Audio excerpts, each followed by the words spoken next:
Hi, folks. Welcome to part two of the discussion of the defense versus the Browns in the season opener.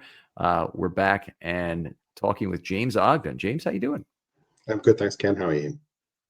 Fantastic after a game like that. Are you kidding me? We had a great day at the ballpark, and when they got back up, I think 27-10. I whispered to my wife that it's going to be a good week of analysis here. We're gonna have a good time with this.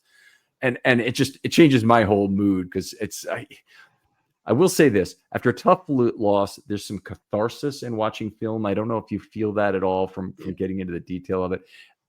But there's nothing beats a good week. We had a laugher, and there's a lot of things to pull together, and some historic things you maybe want to even compare them to.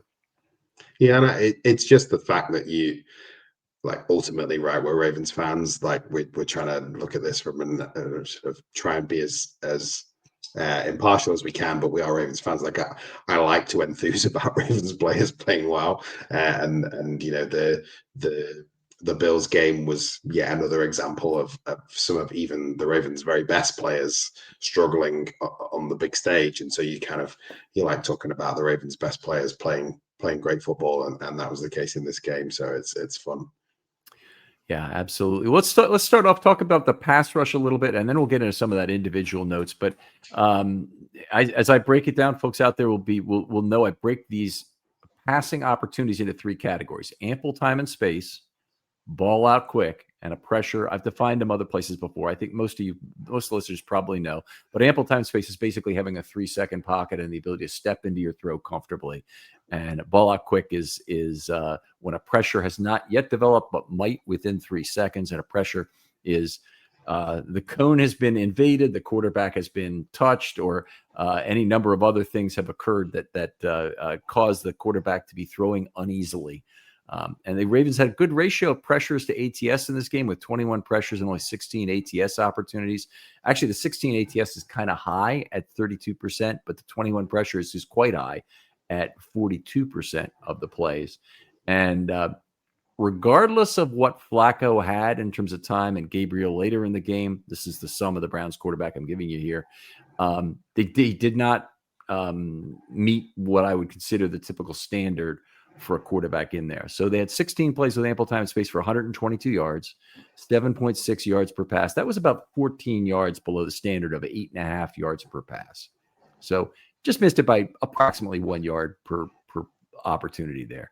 With ball out quick, 13 plays, 63 yards, 4.8 yards per play. Again, missed it by about a yard and 1.2 yards per play on the ball out quicks. A lot of that I'd attribute to some of the downhill triggering by the linebackers, the very limited yak that the Ravens gave away in this game. Yeah, they absolutely did. Right, there was some. The trigger on some of those plays was impressive, and I also felt like it was schemed well as well. From Orr, in terms of it was a well called game, I think, from Orr in terms of the situations he put those players in to be able to make those plays and keep that yak number low. And they held Joe Flacco to 55% completions, or 55.6. You know, that's going to generally beat any quarterback, but that certainly put the Browns at a significant disadvantage. So here's the big one, though. When they got pressure on those 21 plays, and it's 42% of the time, as I mentioned, the Browns got 22 net yards on those plays, so only 1.0 yards per play. That's 51 yards below their expectation. So if you remember this podcast last week, I talked about Josh Allen beating his expectation by 120 net yards in terms of his yards over the expectation relative to the standard. A lot of it was in the fact that they couldn't contain Allen, despite the fact they moved him off the spot. They got pressure, but they weren't able to contain him afterwards, and he extended plays and then found somebody down the field a number of times. Flacco and Gabriel came up 80 yards short in total. So a nice hefty 200-yard difference in the relative performance of, if you want to call it the secondary, or I would like to call it as the defense of a whole, in terms of generating pressure that was useful. Yeah, and this is where you get into the conversation, which I'm sure we won't get into now because we've had it so much over the course of the last week on all sorts of different places. But like that is the issue for the Ravens, I think, moving forward, is that you cannot have Josh Allen outperform the expected by 120 yards, and it has to be less than that. It will be positive, but it needs to be less than that. And you also need to make sure you don't make the kinds of mistakes the Ravens made 2 weeks ago to make sure you can overcome that. There are going to be plenty of regular season games where they face guys like Joe Flacco here or Dylan Gabriel, where they will be able to keep those pressure when they do bring that pressure, keep it as low in terms of yards per play as they did in this game.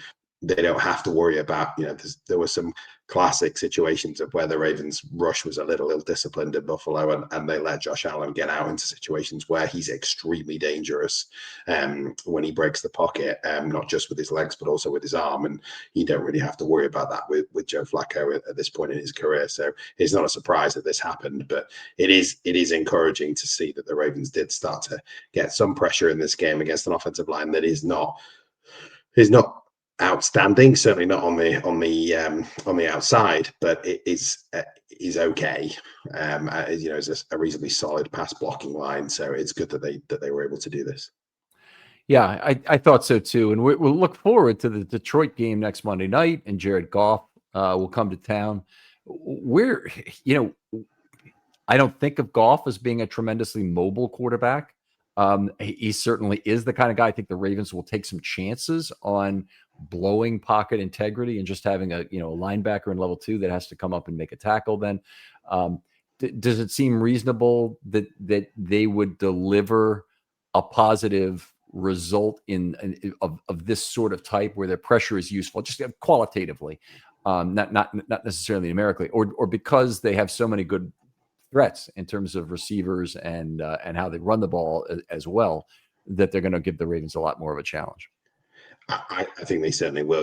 With Jimmy Gibbs out the backfield, with Laporta, with Amon-Ra St. Brown, who is the main issue in this scenario. Really, I think is St. Brown. That I think they will also. I imagine Detroit's number of ball out quick will be higher. The volume will be higher, and so it's probably going to be a lot harder to generate that kind of pressure. So I do think it will be a different situation. They'll have to play it a lot differently, but they will. As you mentioned, they will be able. I think that's the difference will come with the coverage being linked to the pass rush. I think they will be able to set loose the dogs of war a little bit against Goff and not worry too much about that. But they'll find other ways. Detroit is very good at finding other ways around that problem. They just hung a 50 burger on Chicago, 52-21, I think was the final. But anyway, a very impressive offensive game they put together. It wasn't all offense even, but it was a very impressive offensive game. One of the things that Orr did not use in this game was a lot of numbers. So we'll look at the numbers. Let me get my chart up here, so I'm actually reading directly from that. But they used a 3-man rush on 3 occasions and gave up 33 yards. They used a 4-man rush 38 times, 148 yards, 3.9 yards per play with 2 sacks and a turnover. That's absolutely fantastic. If you can only rush 4, and I want to get to what they did in terms of rushing 4, because it wasn't the 4 they showed you necessarily, but they had 2 sacks and 1 turnover. That's just fantastic results for a 4-man rush. And then with a 5-man rush, they used that 9 times, and the Browns only got 26 yards. 1 turnover among those plays. So they certainly were very effective there as well. Yeah, it was really interesting to see that there was very little. Yeah, it really did feel like there was very little extra pressure came out. I'm glad to see it sort of bear down the numbers, because it's definitely how it felt watching the game, that there was just like little schematic, it was very little and often in terms of the ways in which he tried to manufacture pressure, and they definitely felt like it was like let's line up 4 and try and get home. And so I'd like, yeah, it will be you can't use this game as an indicator for the future in the season, but it's a development that we would like to see continue. I think it will bode well for the playoffs if they are able to generate pressure in those situations and keep as many as they can out in coverage. Well, there's no more there's probably no defensive trait I'd rather the team have than have an effective 4-man pass rush where it's just the front four you see. Those defenses tend to be legendary in NFL history. Even you could probably include the Eagles from last year in that group. You certainly can include the Vikings of the 70s, the Rams of the 60s, the Cowboys of the 70s in those groups where they could assemble a 4-man pass rush. You can't even afford to do it anymore, frankly, in today's NFL. But the Ravens didn't even really have to rely on that. What they did is they had tied them. We talked about this in the first episode. They tied themselves so much into doubling Travis Jones that it meant they could play games with the left tackle. And one specific one they did was to rush Starks through the left B gap. He had to be picked up by the left tackle, and that Odafe Owe had a free run on the quarterback. But the Cleveland had tipped their hand in terms of what they were doing schematically, and Orr obviously figured it out there, and they got a nice free run. They got a number of free runs in this game. The edge blockers were poor enough in their own right at stopping the edge rushers in these one-on-one battles that alone was a task. But send another guy just seemed unfair to get an extra player in off the edge. And they did, when they used the 4-man rush, I do want to make this point. It was a lot of 4, but not the 4 you see. So it was a lot of, they had a blitzer from off ball. They had 14 off ball blitzes in this game. Every one of them was a single. They didn't have any doubles, which I think is a little bit significant in one way I'll get to in a little bit. But so it's 0.28 per play. It's double what they did against the Bills. Okay, in terms of the off-ball blitzes. But they're very effective because a lot of times they would drop somebody and they'd still have the same number in coverage. Not exactly necessarily who you want in coverage as much, but they have a better chance to get a free run at the quarterback to go with that. And we saw how well Roquan, for example, blew up Sampson on some blitzes. This wasn't a game where Roquan was constantly mugging the A gap. They did some of that, but it's not a game where he constantly mugged the A gap. A lot of his blitzes came from level 2. Yeah, it felt very much at that. It'll be interesting to talk a little bit about the singles because it definitely felt like that. Like it felt like there was a lot less smoke and mirrors with it. It happened a lot, right? But it wasn't. It was more vanilla in the sense that it was just one guy coming each time, and it wasn't necessarily through lots of disguise where you've got 8 guys walked up and lots of them bail out. Like it was a lot more vanilla in that sense, in the way that they did it. And I thought they covered well behind it in lots of instances as well. Yeah. I thought the way they covered behind it was good. You know, they were ready for Joe Flacco is a little bit of an idiosyncratic quarterback. Like he's going to do the things that he's going to do, and so you bring an overload from the right side, he's going to throw in behind it, just like regular as clockwork. And the Ravens knew that and were ready for it, and put themselves in positions in coverage to be able to make plays on that type of stuff. You can't do that as much against Josh Allen because he's so much more of a wild card and will do what he wants. But it felt like they were well set up to take down Flacco in this game from that perspective. I think that's a great point, by the way. And maybe the example I'd use to kind of make your point is that Awuzie was used off for twice on a rush from the wide offensive left side from his position at right corner. And one time he got to the quarterback for a pressure, and another time he got in close enough that he altered the trajectory of the ball. So Flacco had to kind of throw a lob over him that created an opportunity for a huge hit. And the running back, I think it was Ford over there on that play, just dropped the ball. It might have been intentional, but he just dropped the ball right at the line of scrimmage rather than take what would have been a very big hit. They did well with that. They had Hamilton blitz off the slot one time, and he got home for a pressure. They got up, I'll say, in Flacco's face anyway for a pressure. They were very effective at a multitude of different stunts. A lot of it was Roquan Smith.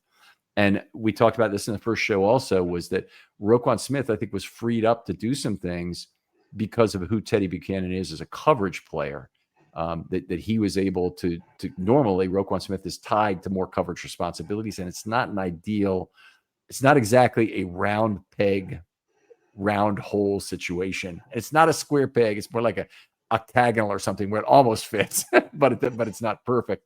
And it was nice to see that Roquan got a chance to rush the passer a little bit this game and had a lot of success doing it. Yeah, he really did, and it'll be interesting to see as well how they. I mentioned in the first show how they, as he starts to, if he continues to outstep Simpson, how they weaponize Buchanan in that game, because he really did do that quite a lot at Cal. The way that they used him from in simulated pressures and then coming as well on the blitz, it was interesting. So I wonder whether they'll start to use him a little bit in the future as well. But right now, Roquan Smith, you want to put him in their position to make those plays.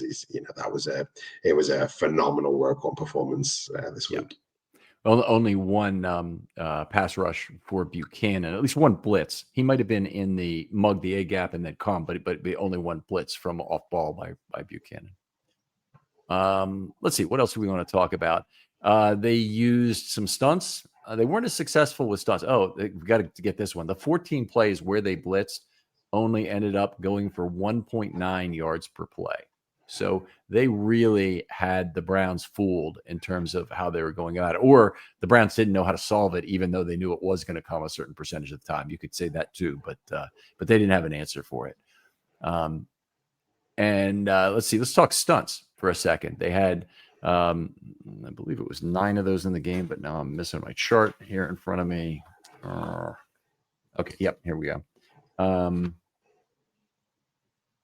Yeah, they used 10 total stunts split across 8 plays and gave up 6.6 yards per play. There was nothing really special about what happened. They did get a couple quarterback hits and 1 pressure, but they also allowed 3 ample time and space throws on that, a couple ball out quicks.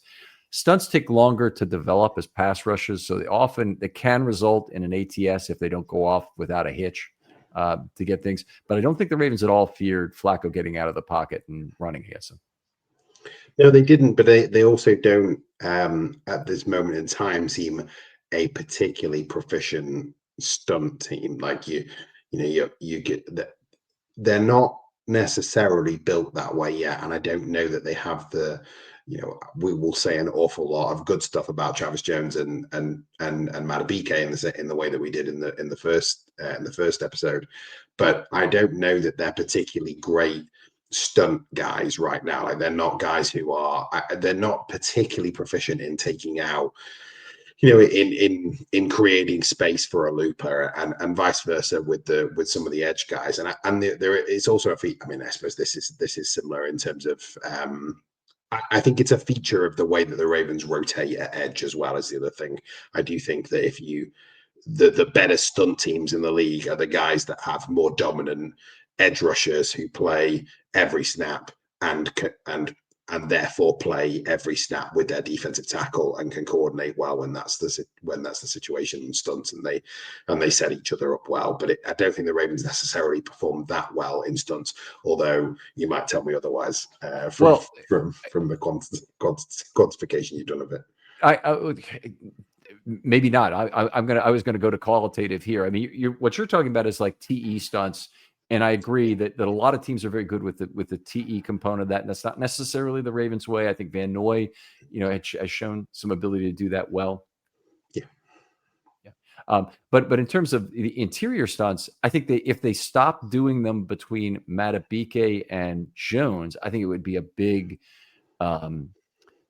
concession, because I think one of the few ways you can force the single team on Travis Jones is to have him dive between 2 players and then peel one off with a looper. It's one of the big ways. And I know people don't generally get that. They kind of think as the pick player or the underneath player as sacrificing himself on a stunt. It's not true at all. Usually that player gets a tremendous opportunity as the underneath player to then get off of that double team with somebody who's only half blocking him and really wreak havoc in the backfield. That's right. I think Travis Jones could be great, but he's useful in a lot of ways. You mentioned this in the first show, but Travis Jones is the heart of the Ravens pass rush. He drives the thing. He's the engine to do it because of the double teams he forces.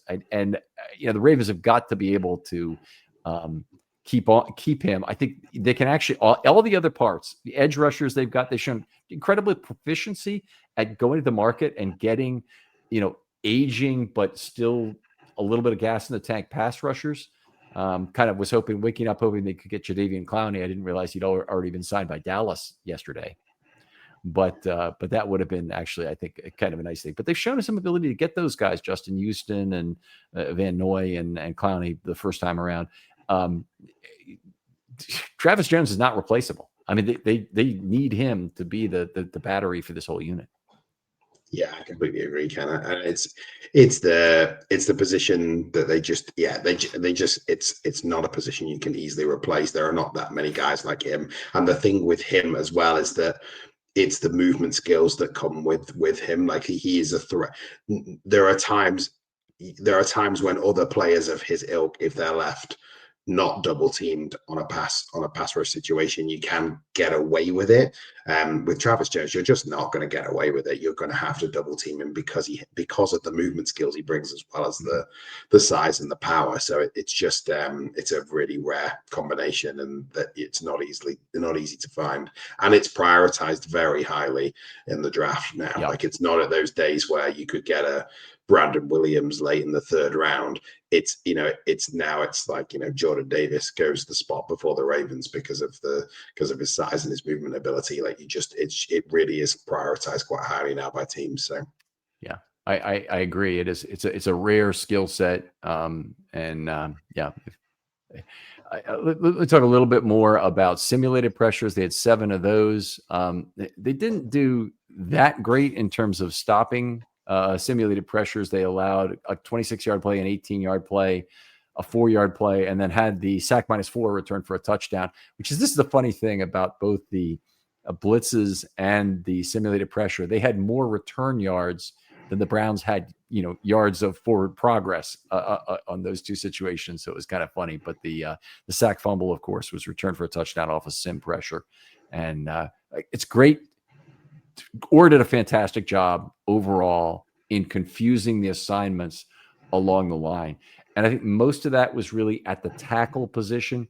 Some of it was confusion, and some of it was just forcing them into dilemmas where they had no good choice and they had to take the slightly less bad one if they could. All right, let's move on. Biggest pressure generators in this game, I'm sure you people probably know, but I have Matt BK for a sack -7, a quarterback hit, and 4 pressures. So he was number 1.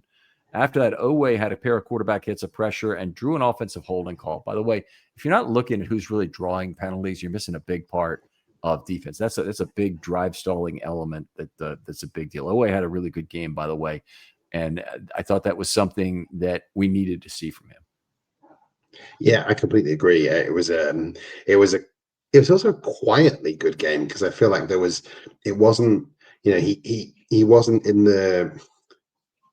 It was interesting to see that Tavis Robinson and Van Noy opened the game. Like, we've seen Odafe Oweh open the game now, I think, consistently for a long time, and he didn't in this game. It was sort of it felt like there was a bit of were they moving towards Tavis Robinson a little more early in this game? They may have been, but obviously the Van Noy injury changed that. But it was interesting to see that he had the game he had in a scenario where he was maybe had been just sort of, we're never going to know, right? But maybe had been demoted slightly, and then just by virtue of the injury, then had a high snap count again.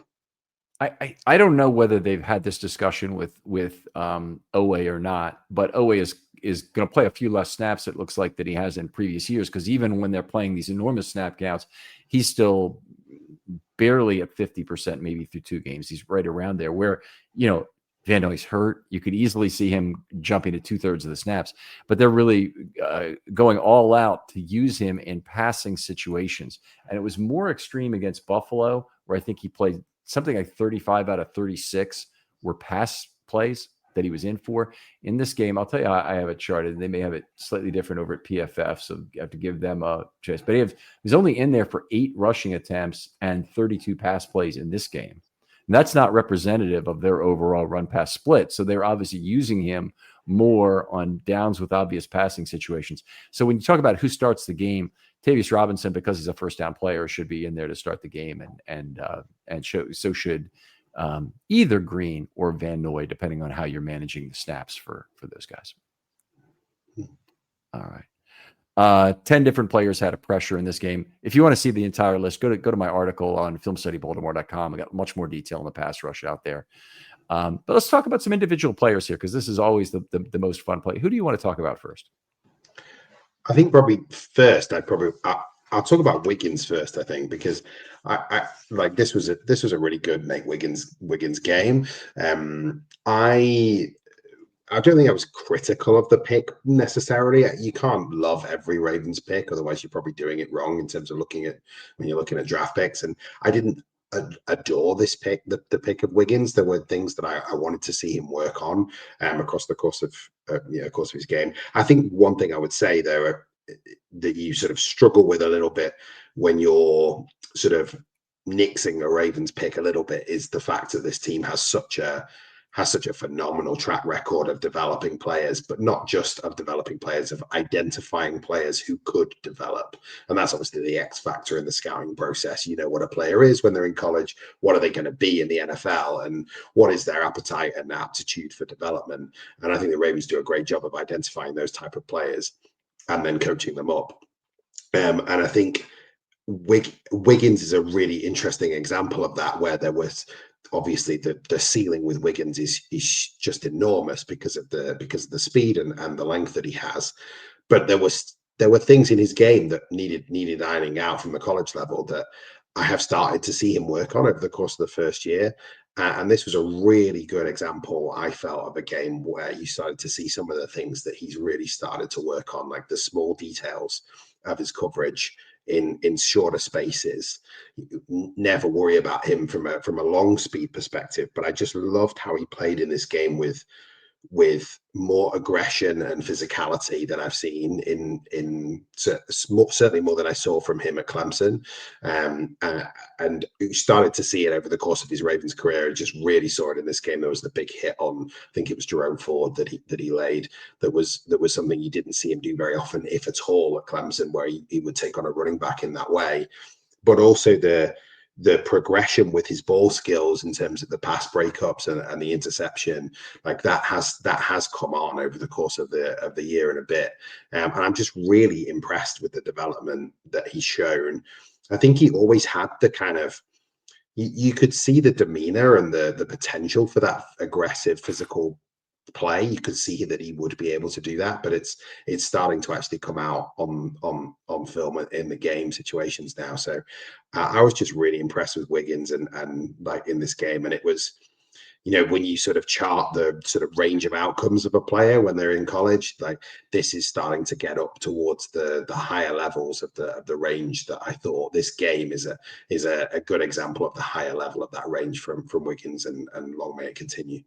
All right. I'm proud to say he was my number one corner in that draft. So I thought one of the things that I really look for, particularly in corners, but also in edge rushers and some other positions, is I want to see traits.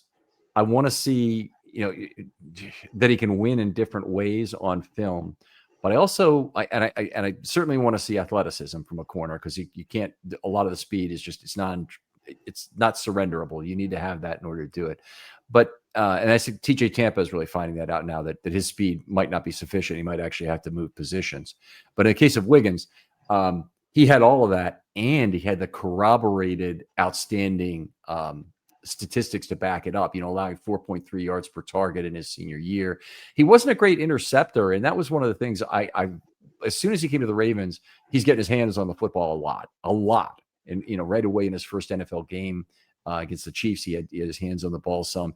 And, the conversation then shifts to, why is he dropping so many easy interceptions? Kind of that's a good problem to have. That means you're getting your hands on the football. So that's a great place to start. And now we've seen over the last week 18 of last year till now that he's had 2 interceptions with big long returns.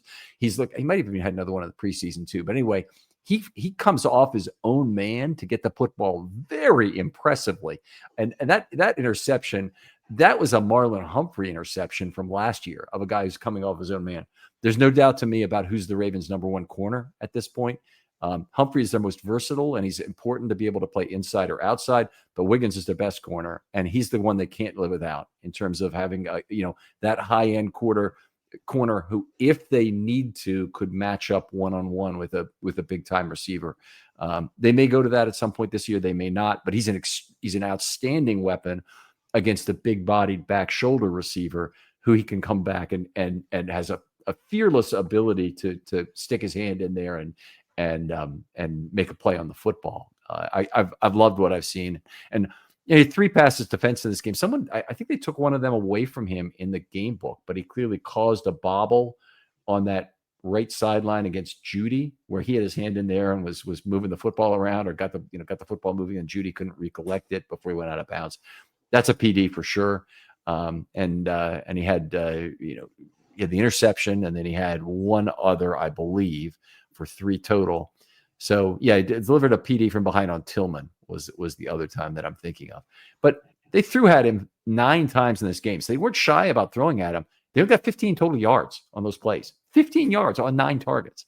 I mean, certainly we'll take that any day of the week. And it was a hell of a game. Loved what he did. And the undercutting of Njoku was one where this Ravens defense is playing very well together.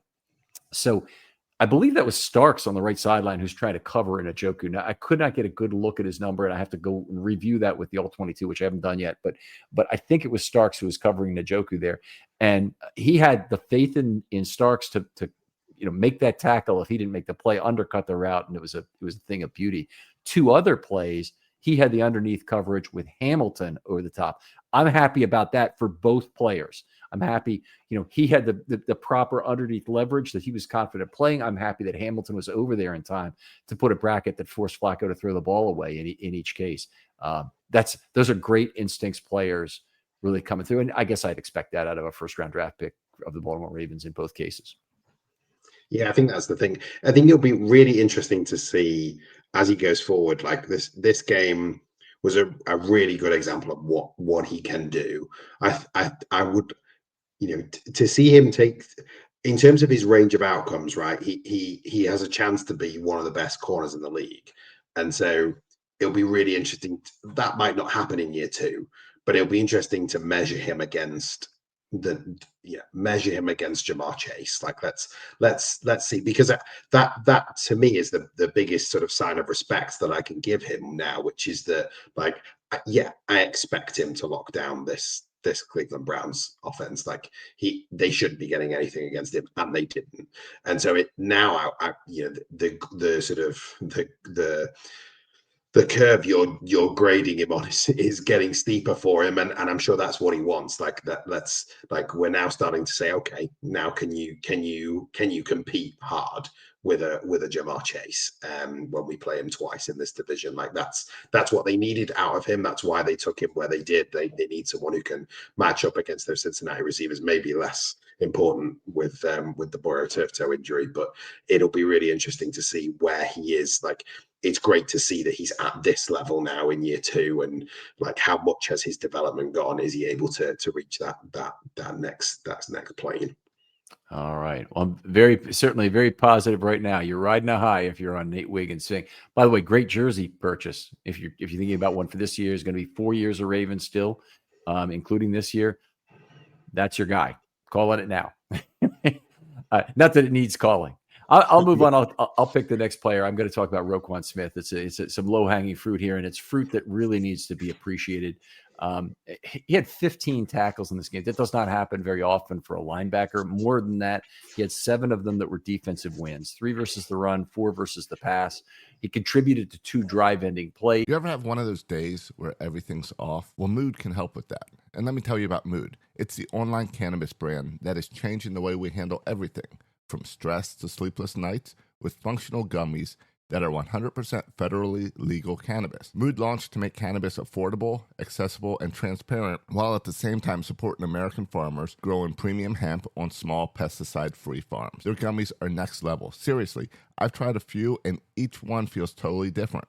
The Sleepy Time gummies, out like a light, immediately asleep. The Epic Euphoria, it's perfect when you just need a reset to feel good again. What makes them unique? Mood combines THC with herbs and adaptogens, so you get real targeted effects. You're not going to find this in your typical dispensary. And here's the best part. Mood ships discreetly to most states, offers a 100-day satisfaction guarantee, and right now you get 20% off your first order with the promo code RAVEN. Just head to mood.com. Find your perfect gummy and use the code RAVENS at checkout to save 20%. He's had 2 quarterback hits, 3 tackles for loss, and he returned Flacco's fumble 63 yards for a touchdown for the icing on the cake.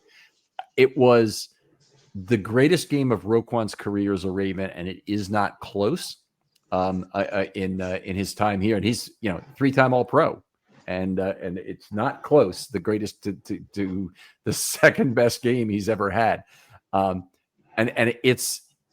Some people will consider this sacrilege, but this game stands right up there with Ray's greatest games ever too. It may be greater than any game Ray ever had, but it's at least in the same company as the great games that Ray ever had that we can remember and love. And to me, the third and fourth game of 2002 before he got hurt, Ray Lewis was absolutely at the peak of who he was. He still won the Defensive Player of the Year in 2003. He was a great player then too. But for those 2 games before he got hurt, it looked like he was going to will the Ravens to the playoffs alone. And then it obviously didn't happen, and they ended up going 7-9. But that defense, it was something really special when Ray Lewis was out there. Yeah, and this was the thing with Roquan. I think it was the all around. It's we sort of touched on it. I think in the first episode, it was the all around ability that he showed. He was playing well in coverage. He didn't have loads of responsibilities in coverage, but he played extremely well in coverage, especially covering running backs out of the backfield where it was just a no fly zone at all. Really, and if he did complete a pass, he was going to be hitting a guy hard right at the line of scrimmage or behind it. He was so good. You saw him get off. Sometimes you don't always see him consistently get off second level blocks from offensive linemen, but he was consistently getting off them in this game and making plays. On the blitz that we touched on as well. I couldn't agree more. It was just an amazing Roquan Smith game, and a little bit reminiscent of when he sort of first arrived, and it was better than when he first arrived. But when he first arrived, I think we'd been starved for a little while of that type of play from the linebacker position, so it was a bit novel. But it sort of was a bit like that. It was kind of, he's all right. Yeah, this is Roquan. Even Roquan, I mean, he himself took a step forward as a player when he came to the Baltimore Ravens. He played within a structure with better coaches. He was a much better player. It's just very inconsistent in his time with the Bears, even though he certainly flashed at the top end. He was not nearly the player he is here in Baltimore. I guess we're coming up to a very key contract moment for Roquan. I wanted to get your take on this. His cap hit is $33 million roughly the next 2 years, 32 3/4, something like that. They can cut him next year and save about $7 million in cap. Where do you think the Ravens are on this? What do they have to try and do? Because it's a very weighty situation. They're going to have to do something with it, but they also can't afford to let him out of the building right now. So they're going to have to do something to keep him in the building. I'm not the guy to talk about contracts with, I don't think, but like to me, you have to find a way to keep him in the building at a lower cap hit than that, because they just can't afford to be paying that kind of money at that position against the cap anyway. But they also can't afford to let him out of the building. They don't have his replacement right now. Like I am high on Teddy Buchanan, but that's even in Teddy Buchanan's highest range of outcomes, I think that's a significant drop off from what Roquan Smith is. So sure, they need to find they need to find a way of keeping him in the building. I just think and I think they will. You can see they consistently prioritize the spine of the defense in terms of extensions, and I don't think they want to get into a situation where they're struggling again like they were for a couple of years there at that position. Yeah. All right. Your turn, I guess. So I think what I'll do is I'll touch on Malachi Starks, who I thought this was an interesting game for Starks. When they drafted him, I was really excited about him in the current Kyle Hamilton role. Like I thought that would be the best way to use him with alongside our Darius Washington and allowing Kyle Hamilton to play close to the line of scrimmage, as we've mentioned. Unfortunately, what he is currently doing is playing the Marcus Williams. Well, in this game, he played the Marcus Williams role basically, and I don't think they'll play that. He'll play that type of role constantly. They won't ask him to do that. They'll do a lot of, as I mentioned before, they did a lot of middle and field close coverage in this game. They'll do a lot of mofo coverage in other games where he'll play a genuine split safety role, and he won't be as deep as he was in this game. He was really ranging off the line of scrimmage. He was very deep at times, playing the deep post. It was a competent performance from him. I think what you saw is what you will get from him over the course of time, which if you have to get him to play that position constantly, which is that his range is good. It is not elite. It's not very. It isn't. I don't think it's elite. You can watch it in this game when you're taught to study defensive backs, as I've been. Like you are taught to study their max range, literally looking at different types of throws, different starting positions from the safety, where they get to and where they can't get to. And you can see quite consistently with Malachi Starks when he plays the deep post and he's between the hashes, he will get to the numbers and sometimes outside the numbers, but he hasn't at that elite range where he's going to be able to make plays on the ball on the sideline. And so you sort of saw that in this game, but you also saw a competent guy who, if you're playing that type of role, no news is good news. And we didn't really get any news out of Malachi Starks in this game. I would like to see in the future him I think he will be a more dynamic player if they can get him closer to the line of scrimmage. But I also don't think he's more dynamic in that than Kyle Hamilton. So he's probably going to get stuck in this role for most of the season, and he'll do a fine job, I think, based on the evidence of this game. Kyle Hamilton will be here through 2030. So yeah. What I'm saying in terms of that was that I'm not necessarily saying that Malachi Starks is going to take over for Kyle Hamilton. What I'm saying is I think they would like to get into a situation in the future where Kyle Hamilton plays closer to the line of scrimmage and Malachi Starks plays more of the role that Kyle Hamilton is playing right now. I think they would like to do that. Kyle Hamilton is obviously going to be on the field the majority of the time. Malachi Starks is also versatile enough to play the other spot, as he's showing this year. So they'll have him on the field for most of the time. I just think the best situation is if they have a free safety that is able to play the deep post a little better than Starks, but doesn't have to. I would just like to see, in the same way in this game that they released Hamilton closer to the line of scrimmage, but not at the line of scrimmage, I would like to see Starks in that role a little bit more with Hamilton closer to the line of scrimmage. It's a small distinction, but it sounds like what you're saying is strong safety and big nickel are the two positions you'd like these guys playing, where you'd like Hamilton, and would be dime for Hamilton if you want him in as a weak side linebacker on obvious passing downs, and you still have Starks, and then you have Ardarius Washington or player X not yet drafted who's on the back end. Right now, I'm going to say this. I don't think there is any outcome the Ravens could want more than having Malachi Starks turn into be a good free safety. And he's not there yet, but I think that's the most valuable path to Pro Bowls, to the Ravens' defensive success, is for Starks to be on the back end, able to play the half field or the 2/3 field as needed for the single high. And you're right. I mean, but he's not a guy who's going to get to the boundary to make plays. And Hamilton probably has better instincts than him in order to have better range with less speed. But it's also a case where Starks is the better fit for the position in a lot of ways. Starks, he had some coverage failings coming out of school that made him a really questionable first-round draft pick.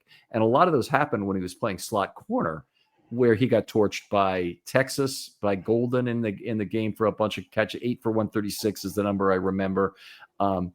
It wasn't perfect. I mean, he was allowing eight yards per change, eight yards and change per target, which wasn't, that's not certainly at the level you want for either a draftable safety or corner if you've got other options. Now he had a lot of other athleticism and instincts and ball skills and other that went with that. But for the Ravens to draft a second Kyle Hamilton who can play, around, it's not. It might not be the right call even presented with that opportunity. And they did have an opportunity for a guy who might have been more rangy in the end as a safety, certainly is a bigger speed guy in Worry. So we definitely had that. We had that debate on the live stream. Yep. If people want to go back and look at that, yeah. But I think what I'm trying to say is not necessarily that they drafted a second Kyle Hamilton. Is that they drafted a versatile guy who can play both safety spots. I think at the moment, the way he's constructed as a player, he is better in the role that Kyle Hamilton currently occupies. I think Kyle Hamilton is better in the role that he was in 2 years ago. And so they've got two versatile guys that they can move around, and Starks will definitely play that. I just don't necessarily think that you're putting him in the best in the way that he plays. I don't, and the way that I saw him play at Georgia, I don't think you're necessarily getting the best out of him by turning him into Marcus Williams. And so I don't think that's how I would want to see him develop. If he does develop into that, that would be great. But I just don't know that that's his range. I don't know that there's a range of outcomes there where he becomes that player. So I think there's a world where there is a third safety that comes in certain situations, which would have been Adarius Washington, I think. Yeah. And so that's the dream scenario that you get to, where you do play Starks the majority of the time, and he plays both roles well, and you have Hamilton freed up a little more. I think they love versatile defensive backs, and Starks is that. He is extremely versatile, and so I thought in this game I don't necessarily want to see him play full time in that free safety role. I want to see him moved around a bit, but I also do want to see him play that role at times. And this game, I think, was a good example of some green shoots in terms of him playing that role on for a decent amount of snaps in a game. Right. He had a play last week against Buffalo where he had the dropped interception, which it was a high probability of a pick that didn't get converted. And I look at it a little different from other people. I look at it as great. That's a shot on goal. It's a high quality shot on goal. The goalie happened to stop that one. The goalie being himself, where the metaphor kind of breaks down. But it was a good opportunity for him. And the Ravens need good solid turnover opportunities. I like Stark's hustle too on the play where they had the triple missed tackle collision on the 31-yard run, and he ran Judkins down anyway. No easy feat. To do that. I guess Judkins was kind of reaccelerating after after that major collision happened. But Tampa, Kane, and I don't even remember who the third guy was, but it's Tampa, Kane, and it wasn't Lowry. But anyway, three Ravens collided on the play, and they could have all gotten a missed tackle on it. And Starks was the guy who made it right after that play. Yeah. All right, I'm gonna move on. You picked Starks, right? Let me talk about Nnamdi Madubuike. Had a great game, and I think probably a little bit of underrated. I mean, a sack -7 was terrific. Had another quarterback hit. Had 5 pressures in the game. Really took advantage of Wyatt Teller one-on-one. Wyatt Teller in this game, if you think he had a good pass blocking game, just take a look at the tape. Really, he's just constantly getting pushed back into the cone, and Flacco is made unbelievably uncomfortable by that sort of pressure. Just watch how Flacco holds the ball, doesn't keep his eyes downfield, moves his feet around and starts to shuffle as soon as that happens. And you realize just how uncomfortable that he's being made. But Nnamdi did a great job of getting that sort of pressure. And I just look forward to this year of those two playing together and what it could mean. And I hope there's more such years in the future. Yeah, I completely agree. There's not much more to say about Madubuike. I think there was a little bit of inconsistency against the run in this game from him. There were times when you saw him. There's the image at the moment of Rogue One and Buchanan queuing up to make the play early in the first quarter. One of the first plays, they were sort of queuing up, and the reason that play was able to be made by potentially 2 linebackers was because Madubuike had occupied and split the double team that had come against him. You saw him do the things that the Ravens like to see their defensive tackles do when they face double teams, corkscrewing the leg, reducing his surface area, and making it difficult for the offensive lineman. he wasn't necessarily that consistent. But this Browns team is a good inside run team. They do run double teams reasonably well. It would have been more of a challenge if it had been Conklin and Teller than Lucas and Teller. But it was there was a little bit of inconsistency there from him in the run game, but I'm nitpicking that he was phenomenal, especially in the pass rush, and he has been great through 2 games right now, I think. Yeah, very excited with the season he's happened. Got another guy you want to talk about? I'll really quickly touch on Teddy Buchanan. We talked on him loads in the first episode, so people should go back and listen to that if you haven't already. But I think it is an interesting battle to watch between him and Simpson. It's going to be like they clearly sort of favored Buchanan in this game, and he did have a good coverage. I felt like he had a solid coverage game, taking away some lanes, really allowed Roquan Smith to play the way that you would like want Roquan Smith to play. He had definitely played a role in that. There were some things in terms of his ability against the run where you started to see some of the issues that he had in college that will be an issue at the NFL level until the game starts to slow down for him. But I mentioned earlier that I did start to see some green shoots from that in terms of the way he takes on blocks and his technique. So there's a long way to go with Teddy Buchanan, but I did quite like this game in terms of an indicator for potential future success for him. Yeah, very positive on it, and it's clear the Ravens buy into Buchanan, and we talked about this in the first episode also, but the reason he's getting more playing time than Simpson, I don't think it's the quality of play of both players. I think Simpson is right there with him, and they could split the time evenly. I think what they're trying to do is be prepared in case something happens to Roquan. Effectively, either one is the backup for the other at the will spot, but at the Mike spot, Buchanan is the only one who makes sense. And for Buchanan to be ready for that role, he has to get more playing time right now. And I think that's what the Ravens are doing. Because Simpson, I mean, he looks really impressive right now, just flying around the field. I'll mention briefly, he had a very good game in this one. A nice quick takedown of Njoku for a 2+1.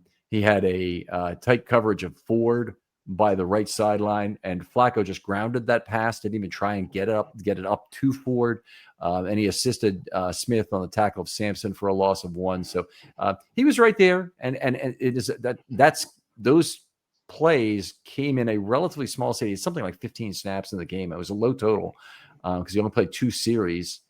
They took away from Buchanan, but I do think I understand what the Ravens are trying to do. I think it really is not about the competition between these two right now. I think it's about preparing Buchanan to take the Mike role if needed.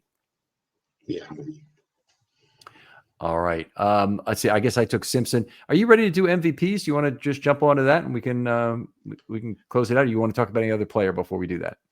Should we just quickly talk? I wanted to quickly talk about Tavius. We touched on everybody else, but we talk about Tavius Robinson because I thought he had a really great game. Right, like it was. Like I don't know that he's going to get the MVP, which is why I wanted to touch on him now. Sure, but a really good game from Tavius Robinson. Like he's come on so much as a player especially from college, but now even in the years he's been in the league, and the pressure on Flacco halfway through the first quarter, I think really shows his progress in terms of the way that he sets blockers up now. Like he was able to get, I think it was Lucas he was up against to compromise the half man. He was, and then he's got enough juice. He's got enough explosion, enough juice, but really good with his hands. Like he's really developed in terms of his hands technique, and to then get around the edge and corner and get the pressure. He should be beating that type of right tackle. Like it's a backup right tackle. He should be beating that guy, and he did consistently throughout the game, and still showed up in the run game in the ways that you want him to. And he's a really, really good old fashioned edge setter for the Ravens. And I just thought it was a classic Tavius Robinson game where you expected him to take a bit of a step this year, and it was really good to see that. And he's going to be, I think, a crucial part of this team throughout the season in the role that he will have to play, which is this role. And if we can get the kind of pass rush the Ravens got out of him in this game consistently throughout the season, that's going to be a really important part of the defense going forward. Yeah, no doubt I agree with all that. I'm going to say a couple of things about Tavius Robinson. He's a Canadian guy. I mean, he came from Guelph. He didn't even have college offers, so he had to start and get a school in Canada before he transferred to Mississippi State. I think it's Mississippi State, not Ole Miss, right? I might have it wrong. I often make that mistake. Mississippi State or Ole Miss? I think it was Mississippi State. Yeah. Okay. Yeah. So, Brent Urban is the counterexample. Brent Urban's father was very involved in getting him to the camps in the United States. Brent Urban also has a much more of the physique that oftentimes college teams will notice because he's so much taller. That he's a guy they would typically go after. But he went to camps in Pennsylvania and stuff, and got scouted for college. Got a big scholarship offer from Virginia, so good school, good Division I ACC school. But that just didn't. I don't know that he ever really had the opportunity to try for it in Tavius Robinson. He's absolutely the hardest worker on the Ravens. The guy never misses a practice. In fact, Harbaugh has gone out of his way to mention that at least once, maybe twice, and saying he never misses a practice, meaning he's never in his career missed a practice. You think about how absurd that is. The daily injury report. I go to camp, and I'm literally, the first thing you do when you get there is you check off your roster for who's there at camp that day, and you circle everybody's number that is, and there's usually 7 or 8 players are out. And for his bingo number never to come up in now 3 years of camp and OTAs, and he was there for all of OTAs. He doesn't have to be, but he was there for all of OTAs. Now, Kyle Van Noy is hurt. He's been kind of hoping that he would get some third down pass rush snaps at some point. In some ways, might make it less likely because he can't kick inside with only having 3 guys. But and in other ways, it may mean that they depend on him more. And I think there's going to be an opportunity here over the coming weeks to see what even more Tavius can be. But all of his peripherals from his first couple of years are fantastic. He doesn't miss tackles. He has a very high pressure rate for the type of snaps he's on the field for. Meaning he's always on there for first and second down, non-obvious passing situations, ones where he has to be cognizant of what his run responsibilities are first before he gets out after the quarterback. And that hasn't led to great pass rush statistics, but they are relatively good pass rush statistics to the situation. And I love, as a player, he's one of my favorite Ravens, and I hope he's the kind of guy, complete match for Jarrett Johnson, by the way, in terms of who he is. And I would love for him to be a long-time Raven, whether that means, he plays here for 2 contracts or even longer, because the guy never looks like he'll give up on playing football. All right. Great stuff. How about we talk MVPs? I did want to mention one more. Chidobe Awuzie. I thought he actually had a better game than a lot of people will give him credit for. He was targeted a fair amount in this game and gave up a 26-yard play, which he overran a play where Judy was on the left sideline. It wasn't a great look, and it was the kind of thing we're used to from a Brandon Stevens and whatnot, somebody who's not able to peek easily into the backfield. They didn't allow a lot of total yards. It might have been 43 total yards on 5 targets, and he had rushed the quarterback effectively. He made plays coming downhill effectively. I can't even tell you how important it is that Awuzie plays well for this Ravens team, given how thin they are already at corner relative to where we thought they were. So he's a very important player for the Ravens. Yeah, they don't ask this that much of their corners now, but Wiggins is one of the Wiggins' kind of areas that you're not going to get out of him. Notice he's not going to jam particularly effectively at the line of scrimmage. You're not, that's just not how he's built. He has good length, but it's not his game, and you don't need him to particularly. But Awuzie has surprised me through 2 games in the way that he jams at the line of scrimmage. He's quite physical and he has good technique, and that's caused some issues for some receivers. So, and I do think he's been a good news, sort of positive story through the first 2 weeks. It's something that, it could have gone a different way, that one. He has been inconsistent over the last few years, and it does feel like he's got in the scheme and is enjoying being a Raven and is getting a net positive out of being a Raven, and it just feels like it's working right now.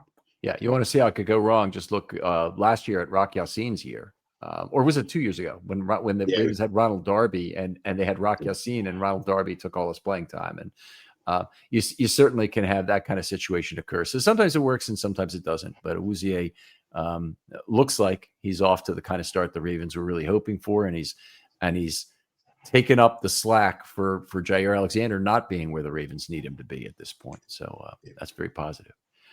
Let's talk MVPs. If you're ready with your 3-2-1 list, go ahead. Who's your number 3 guy?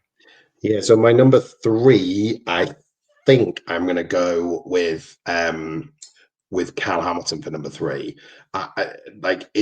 It's not Cal Hamilton's best game, but Cal Hamilton has a ridiculous catalog array of best games, and I just never I have this thing that I just don't like overlooking the caliber of play from Hamilton, which I think you saw in this game. He's an outstanding football player, and we take it for granted sometimes and won't necessarily mention him as one of the best players on the field, but he certainly was in this game, and so I'm going to put Hamilton at number 3. Perfectly reasonable. I mean, Kyle Hamilton is in my honorable mention group, and one thing is true is I really try and mix up who I have in my extended treatment section, where we share all the notes on players, but you have to also give the players who had the most individual notes. And that's almost always Hamilton. He's flying over the field, making plays. He's in great bracket shape. He's always doing what he's supposed to do as a football player. So you notice him more, and even more than, most defensive backs, most corners, certainly most other safeties, just don't make anywhere near as many plays as he does. So it's great to have him, and we should appreciate him. And there's another jerseys people should be buying there with Kyle Hamilton, a Raven through 2030. Okay, my number 3 guy is Nnamdi Madubuike. Great game of pressure for him. I think that he and Jones are playing so well together. I even considered giving them both the thing, but Nnamdi went above and beyond in this game, because I think he not only was he given the one-on-one opportunities by Travis Jones, he really beat the crap out of Wyatt Teller in this game. And it really showed up. I mean, they did try and do some other things to double him with the right tackle, which also created other opportunities on that right side. But this Ravens pass rush, it is built very well from the inside, and it's Travis Jones is the main power source of it, but Madubuike is proving himself to be a guy that they have to scheme for as well. Yeah, I couldn't agree more, as we've talked about, and I think Madubuike and Jones and Tavius Robinson were all close to my 3rd place there. So yeah, I'm not that far behind you there. 2nd place, I think I would go with I'm going to go with Nate Wiggins. I just felt like this was a really, like I said, a real kind of marker game for Nate Wiggins, as I mentioned earlier on. Really great to see the progress that he's made over the course of the off season, and it showed out in this game. And he was they targeted him a lot, like you mentioned, but it was a bad idea. And you want to see that performance turned in by Wiggins against this Browns wide receiver core. Yeah, I love the way he's matched up against big body receivers. In this game, it was Tillman a lot, and last week it was Keon Coleman a lot, and those guys are good matchups for him. There are not a lot of guys where that's an obvious matchup. I think he'll be a good matchup for T. Higgins. This is the really good thing. I don't think he's necessarily the matchup for Chase. They may have to obviously use some layered concepts to take care of Chase. But in terms of having a one-on-one matchup that you have a chance to win, Higgins is a reasonable opponent for that's handleable by Wiggins. So he's also my number 2 guy. I loved him in this game, and I had other guys I considered. Odafe Oweh had a good game. I thought Tavius Robinson obviously had a very good game. But Wiggins is clearly the number 2 in this game, and that means we have the same number 1. Yeah, we're going to be in lockstep, I think, aren't we? With Roquan Smith as number 1. Like, this was just a phenomenal game from Roquan, and just all over the field, as you mentioned, like a little bit reminiscent of Ray Lewis. It's like you wonder whether Ray being there for the 30-year celebrations, I wonder if it came into it, because it just felt like he's sort of a bit reincarnated there in Roquan Smith. It was a phenomenal performance in all aspects, all phases of the game, and exactly what the Ravens are going to need if they're going to be a Super Bowl team. They are going to need Roquan Smith to look like that, not just against the Browns, but against some of the higher powers in the AFC as well. And I guess the other thing I would add to this, because all the detail on his plays is out there on FilmStudyBaltimore.com. It's a long list. I also posted it on Twitter. But if you want to talk about what's better about Roquan Smith maybe than this year than last, is that I think the Ravens are better positioned to make it easier for Roquan Smith to do the things he does well. And that was true immediately as soon as he came to the Ravens. Just having more structure around him in terms of the quality of players in general versus what the Bears had at the time was a lot better. And it led to him, probably being able to play within structure more easily. If Roquan Smith is forced to cover, you are inherently minimizing the value of Roquan Smith. If Roquan Smith is allowed to roam the field and make plays and be very instinctive about where he goes to the run and be very aggressive about how he triggers downhill and blows up running backs like he did in this game, I think you get a lot more out of him. So Roquan's my number one, easy number one.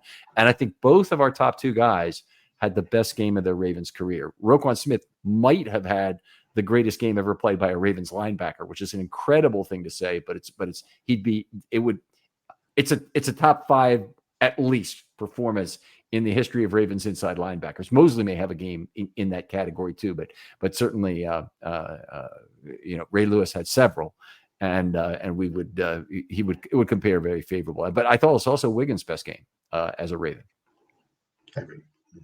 All right, James, such a pleasure having you on. Tell folks about all the things you do. So UK Ravens, the draft guide, and you're at NFL Ogden on Twitter, but give a little more detail. Yeah, you can find me at NFL Ogden. I regularly on the UK Ravens podcast, and obviously do lots over there on this side of the pond.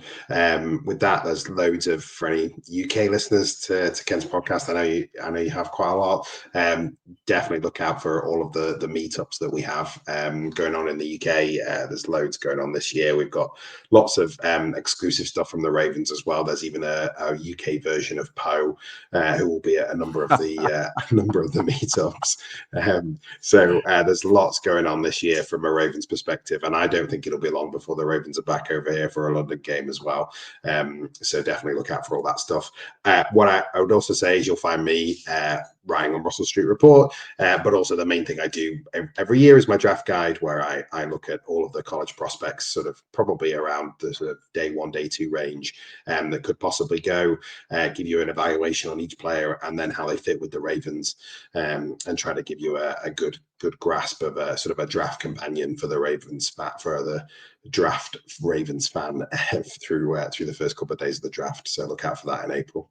Just outstanding stuff. And look for James on at least one of the positional review shows. I'm sure it'll be one, exactly, because pretty much everybody has one. And also hopefully on draft night, we have you again, James, because that's always a pleasure. I know you have responsibilities on UK Ravens as whatnot, but it'd be a shame if we didn't have you for a night of the draft. That draft watch party is one of the things we enjoy a lot just every year. We don't make any money on it, not really. But it's a wonderful time just watching the draft with folks.